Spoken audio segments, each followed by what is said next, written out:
Il ne part pas pour gagner, mais pour rendre hommage à celui qui fut le révélateur pour plusieurs générations de marins. Loïc Perron embarque à bord du Penduic 2, un monocoque de 13 mètres qui porte toujours le numéro 14, avec lequel Éric Tabarly a remporté la deuxième édition de cette transat anglaise en 1964. Le marin entre alors dans la légende. Ce matin, quand on vous a annoncé que vous avez gagné, vous avez été surpris vraiment? J'ai été assez surpris, oui. 52 ans plus tard, Penduic 2 a été restauré, mais peu de choses ont été modifiées à l'intérieur.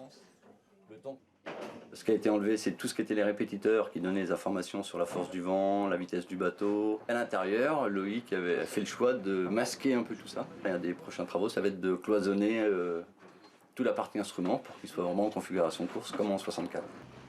Loïc Perron n'utilisera pas d'instruments modernes, pas de GPS, pas d'internet. Il naviguera au compas et au sextant comme autrefois. J'ai envie de revivre des sensations d'époque un petit peu. Je ne vais pas dire des vraies sensations parce que celles d'aujourd'hui ne sont pas forcément fausses, mais en tout cas un petit peu de vertige, de l'incertitude. Moi ça j'aime bien ça. Essayer d'être un peu perdu sur l'eau. Là maintenant on sait tout le temps ce qui se passe, ce qui va se passer, on sait où on est, on sait où on va. Pour le Baulois, 3 fois vainqueur de l'épreuve, cette course s'annonce plus longue que pour les 24 autres concurrents qui quittent Plymouth. 6482 km de solitude à braver les vents d'ouest dominants. Une transat à l'ancienne dans le sillage de ces aventuriers qui ont écrit les plus belles pages de la course au large.